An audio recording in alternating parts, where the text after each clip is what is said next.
Hello friends, इस नए learning point में आपका स्वागत है। थोड़ा सा अपने बारे में ब्रीफ दे देता हूँ। मेरा नाम अतुल प्राची है। स्नेहा की तबीयत थोड़ा ठीक नहीं है, इसकी वजह से मैं रिकॉर्ड कर रहा हूँ।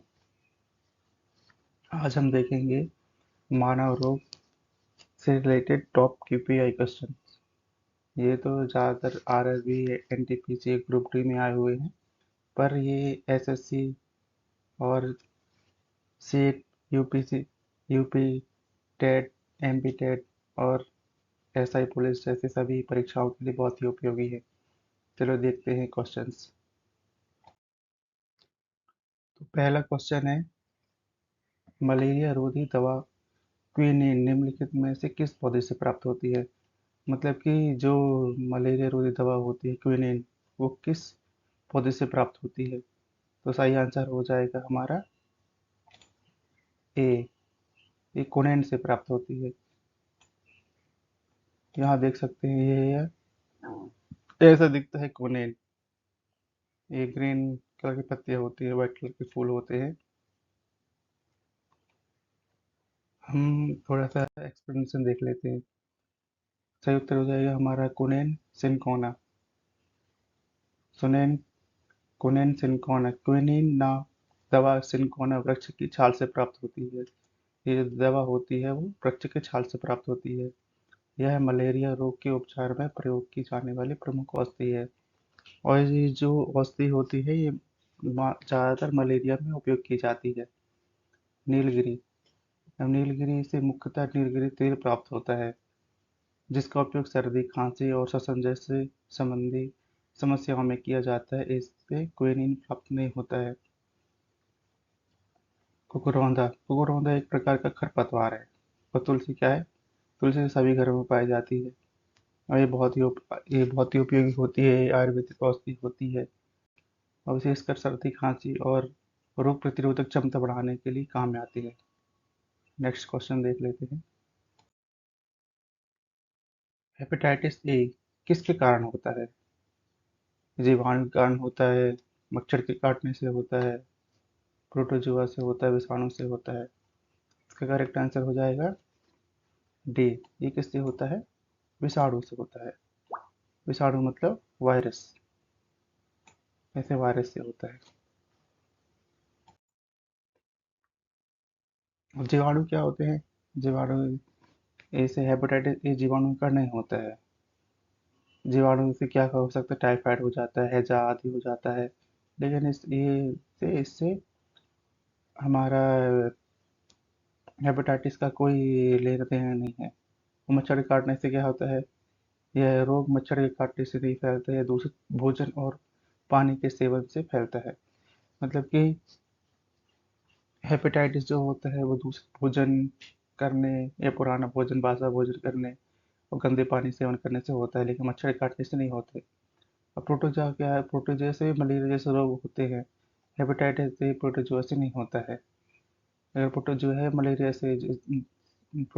मलेरिया जैसे रोग हो सकते हैं, लेकिन हेपेटाइटिस ए जैसे बीमारी नहीं होती है।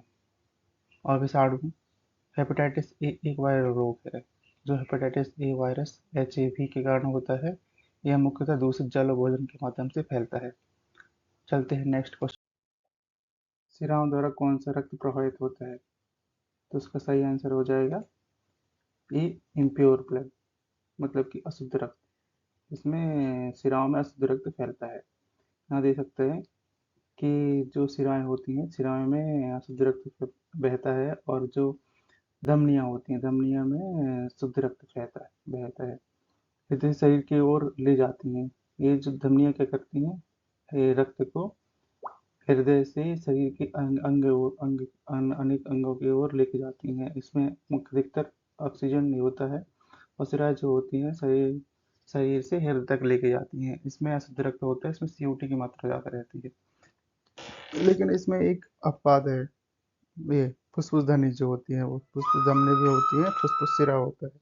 जो फुसफुस धमनी होती है उसमें अशुद्ध रक्त बहता है, और जो फुसफुस सिरा होता है उसमें शुद्ध रक्त बहता है। ये कैसे डिफाइन करेंगे? मतलब कि यह जो कॉन्सेप्ट होता है वो कॉन्सेप्ट ये रहता है कि जो ये इधर कॉन्सेप्ट है ना, कॉन्सेप्ट जो भी हृदय से शरीर की ओर जाती है उसमें शुद्ध रक्त पाया जाता है। और जो शरीर से हृदय की ओर आती हैं उसमें CO2 मतलब अशुद्ध रक्त पाया जाता है।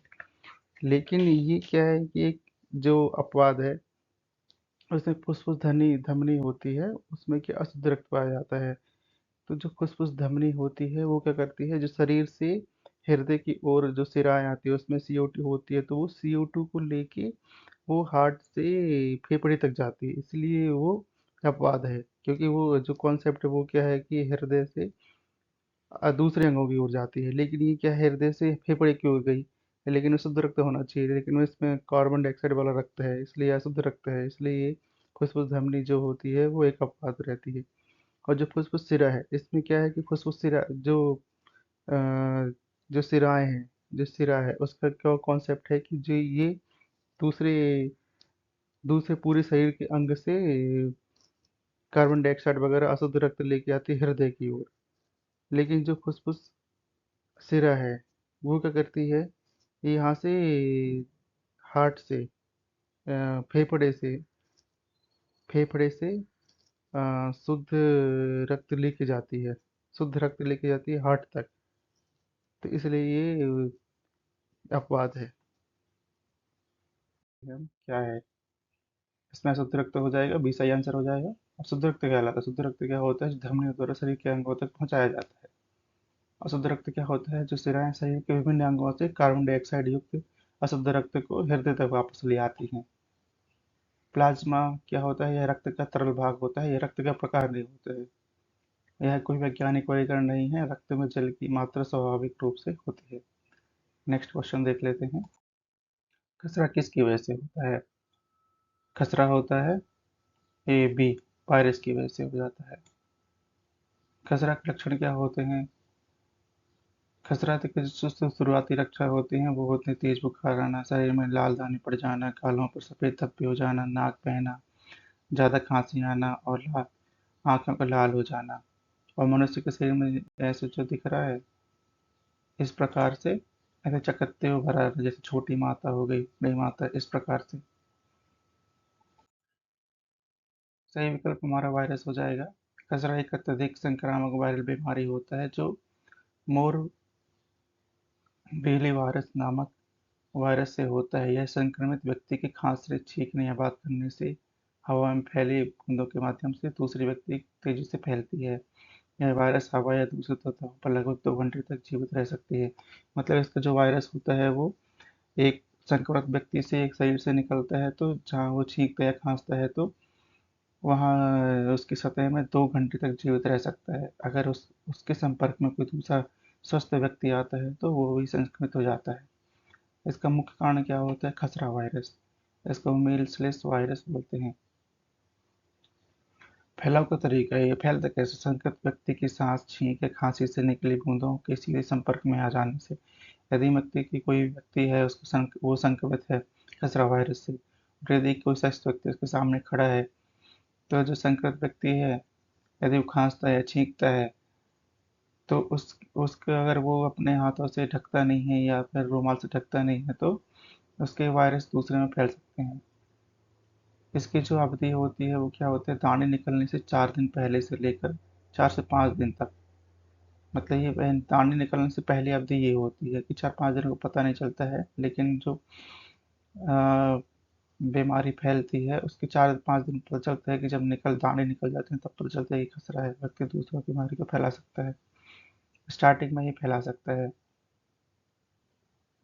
जोखिम जो कारक होते हैं, जिन लोगों ने टीकाकरण MMR वैक्सीन होती है इसकी नहीं लगवाया है, वे सबसे अधिक जोखिम में रहते हैं। खसरा के वायरस संक्रमित हो सतहों को छूने या फिर उसी हाथ से, मुंह, नाक या आंखों को छूने से यह फैल सकता है। नेक्स्ट क्वेश्चन हो जाएगा, इनमें से कौन सा विषाणु जनित रोग नहीं है? मतलब कि ये जितने भी ABCD जितने भी जो बीमारी हैं वो विषाणु से नहीं, विषाणु जनित रोग हैं। मतलब इनमें से एक, बाकी सब क्या होंगे, जीवाणु या अलग अलग रोग से होंगे, अलग कारणों से होंगे, लेकिन एक होगा वो जो विषाणु से होगा। तो उसका सही आंसर हो जाएगा ये खसरा, अभी हमने डिस्कस किया। तो खसरा को इंग्लिश में मीजल्स भी कहते हैं। ये ज़्यादातर जो होता है वो 5 साल के बच्चों में ज़्यादा फैलता है। 5 साल से अगर कम है तो खसरा संक्रामक बीमारी है एक दूसरे से व्यक्ति, जैसे हम डिस्कस किए थे, ये एक व्यक्ति से दूसरे व्यक्ति में फैल सकती है। इसका वायरस पैरामाइजो वायरस है जो मरेली वायरस प्रजाति का होता है।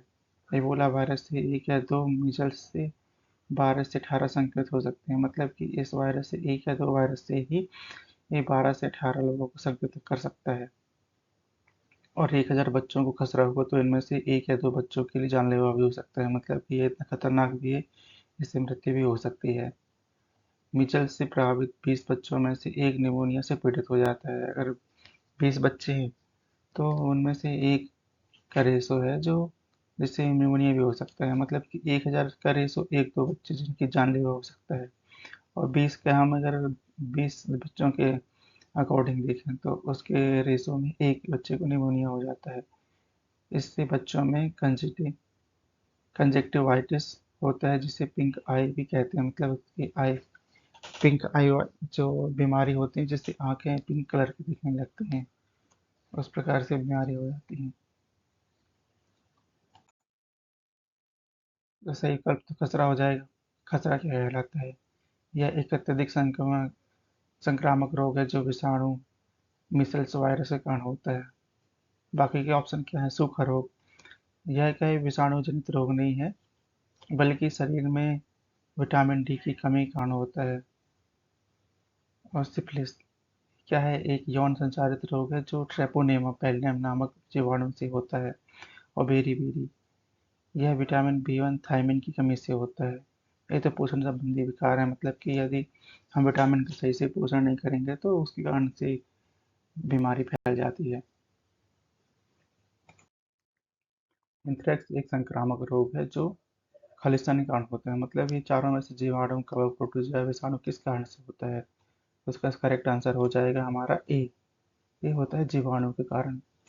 ये देख सकते हो ये क्या है कि एक संक्रामक रोग एंथ्रेक्स क्या है, ऐसे इस प्रकार से संक्रामक रोग हो जाता है। ये शरीर में ऐसे काले काले से दाग जैसे फोड़न सी होते हैं ना, उस प्रकार से हो जाते हैं, काला गड्ढा जैसे हो जाता है। इसका कारण होता है, जीवाणु के कारण हो जाता है। एंथ्रेक्स क्या है? एक गंभीर संक्रामक रोग है। मतलब संक्रामक रोग वो होता है जो फैलता है, जो जीवाणु के कारण होता है। यह बेसिलस एंथ्रासिस नामक जीवाणु द्वारा उत्पन्न होता है जो मुख्य रूप से पालतू या जंगली जानवरों को प्रभावित करता है और मनुष्यों में भी फैल सकता है। मतलब ये तो जानवरों से जानवरों में फैलता है, लेकिन जो उसके संपर्क में आता है, जो घरेलू हमारे जो पालतू जानवर हैं, वो जब व्यक्ति उनके संपर्क में आता है तो उनका भी फैलने के चांसेस होते हैं। चलो नेक्स्ट क्वेश्चन देख लेते हैं। स्वाइन फ्लू इनमें से किस वजह से फैलता है? जो स्वाइन फ्लू होता है वो किसकी वजह से फैलता है? तो उसका करेक्ट आंसर हो जाएगा हमारा ये बी। ये हो जाता है विषाणु, मतलब वायरस के कारण हो जाता है। तो देखो इसमें क्या है, ऐसे H1N1 वायरस फैल जाता है। इसके लक्षण क्या होते हैं? जो शुरुआती लक्षण क्या होते हैं?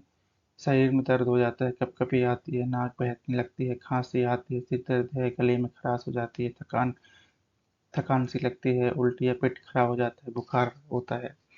तो इस प्रकार से जो इसके शुरुआती लक्षण है, ये फैलता कैसे है? ये जैसे सुअर हो गए या मुर्गी हो गया है, उनकी वजह से उनके वायरस मनुष्य में फैल जाते हैं, इसकी वजह से होता है। स्वाइन फ्लू क्या होता है? एक अत्यधिक संक्रामक श्वसन रोग है। मतलब ये सांस के द्वारा हो जाता है, जो इन्फ्लुएंजा ए वायरस के कारण होता है। मनुष्य में इस बीमारी के लिए मुख्य रूप से H1N1 जो वायरस है, वायरस स्ट्रेन जिम्मेदार होता है। यह वायरस संक्रमित व्यक्ति की खांसने या छींकने से हवा में फैलने वाली बूंदों के माध्यम से एक व्यक्ति से दूसरे व्यक्ति में फैल जाता है।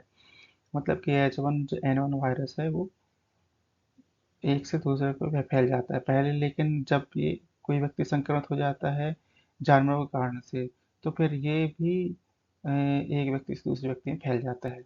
जैसे कोरोना वायरस और जैसे अदर बर्ड फ्लू हो गया, ऐसे ही फैल जाता है। अब ये जो अदर 3 जो अ, हैं टॉप ऑप्शन है वो उनमें से देख लेते हैं कि ये क्यों नहीं है। परजीवी भी होते हैं जो किसी अन्य जीवित प्राणी पर निर्भर करते हैं, जैसे मलेरिया का प्लोजिडियम, जबकि स्वाइन फ्लू एक वायरस संक्रमण है। जैसे कवक हो गया, तो कवक जो होते हैं त्वचा के रोग के कारण होता है, जैसे खुजली हो गया, दाद हो गया, एथलेट फुट हो गया। ये भी सोचते हैं स्वाइन फ्लू के कारण नहीं है। जीवाणु हो गए, जीवाणु जैसे साल मोनेमा या ई कोलाई श्वसन रोग और अन्य संक्रमण के कारण बनते हैं, लेकिन ये स्वाइन फ्लू के कारण नहीं बनते हैं। स्वाइन फ्लू का मुख्य कारण क्या होता है? विषाणु। नेक्स्ट क्वेश्चन देख लेते हैं। क्षय रोग मतलब टीबी या ट्यूबरक्लोसिस किसके कारण होता है? उसका कारण क्या है? प्रोटोजुआ से होता है, विषाणु से होता है, जीवाणु से या कवक से होता है? तो इसका करेक्ट आंसर हो जाएगा जीवाणु। मतलब ये जीवाणुओं के द्वारा फैलता है। इसके लक्षण देख लेते हैं कि टीबी के क्या लक्षण है। पहला हो जाता है लंबे समय तक सूखी खांसी आना। पहला लक्षण तो ये है, यदि मान लो किसी को गीली खांसी नहीं आ रही है, बलगम नहीं आ रहा, खून नहीं आ रहा, तो लंबे समय तक 2 वीक 3 वीक 4 वीक से लंबे खांसी से मतलब लंबे समय से खांसी आ रही, सूखी खांसी। और दूसरा कारण कारण क्या हो सकता है? खांसी के साथ बलगम भी आना।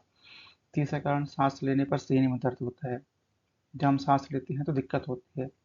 बेचैनी और सुस्ती महसूस होती है। भूख कम लगती है, वजन घटता है। रात में हल्का बुखार रहता है, थकान और शरीर बहुत दर्द रहता है। माइकोबैक्टीरियम ट्यूबरक्लोसिस जो जीवाणु होते हैं उसकी वजह से फैल जाता है या फेफड़ों से प्रभावित है। मतलब ये क्या करता है?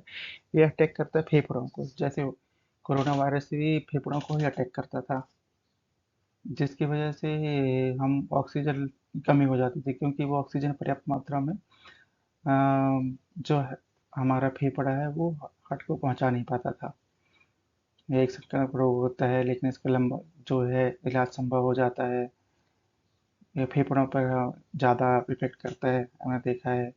और अन्य अंगों को भी कर सकता है पहले, लेकिन अटैक सबसे पहले वो फेफड़ों पर ही करता है।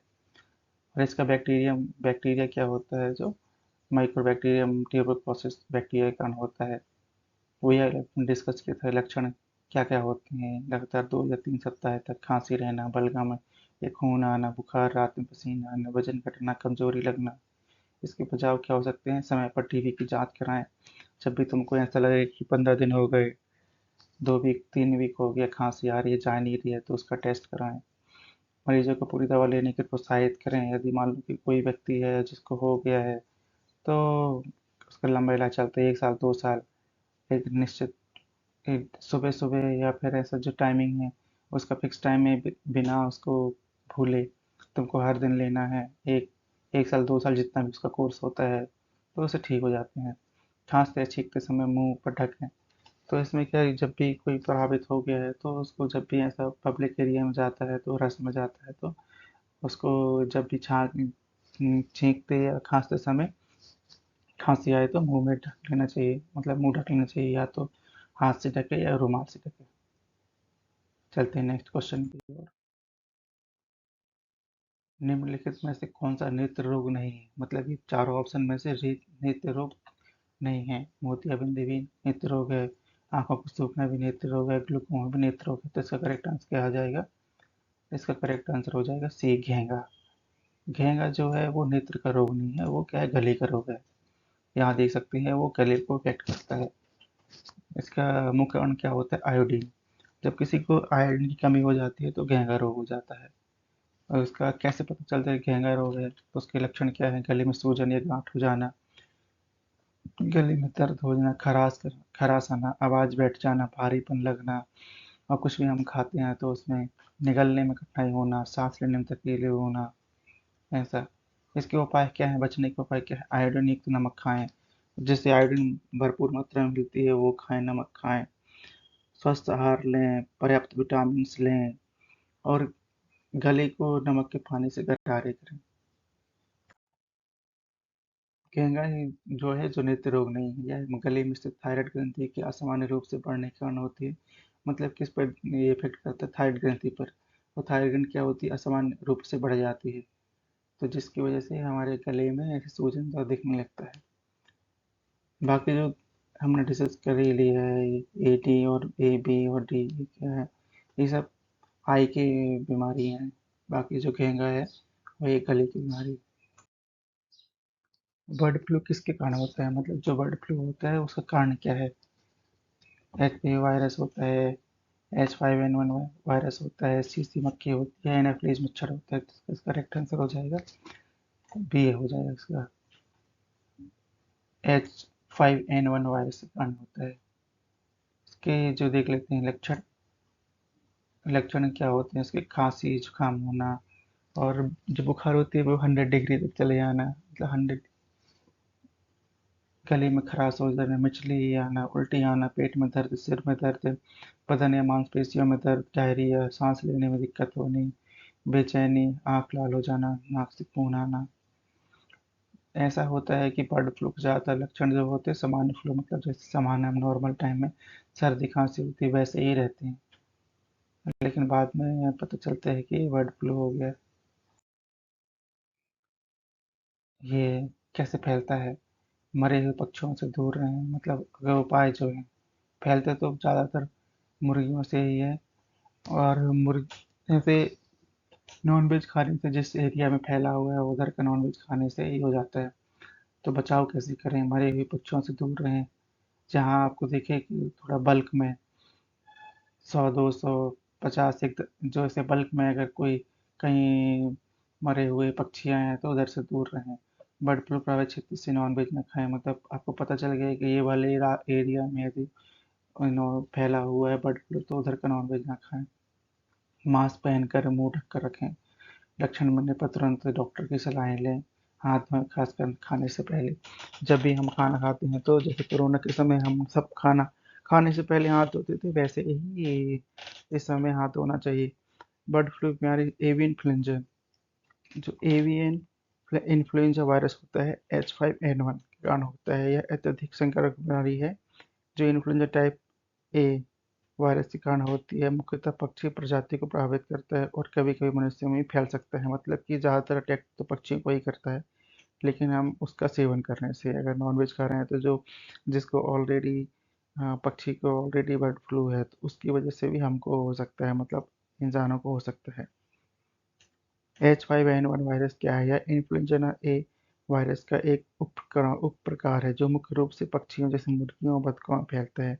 संक्रमण: यह पक्षियों की लार, नाक के स्राव और मल के संपर्क में आने से फैलता है। मतलब कि इसकी लार से जो है, मतलब कोई भी अगर नॉनवेज खा रहा है उसको भी फैल सकता है। और एक एक पक्षी से दूसरे पक्षी से कैसे फैलता है? तो अगर उसकी लार, अगर वो भोजन करेगा तो उसकी लार उसके भोजन में चली जाएगी, तो दूसरा पक्षी भोजन करेगा तो उसको भी हो जाएगा, इस प्रकार से। तो यह इसमें हमने डिस्कस किया 10 क्वेश्चन इसका। तो आप लोग सही बताना कैसे लगा, और चैनल को सब्सक्राइब करें यदि ठीक लगे तो, और कमेंट करें, और कैसे हम सुधार कर सकते हैं उसको बताएं। थैंक यू फॉर वॉचिंग, और चैनल को सब्सक्राइब ज़रूर करें।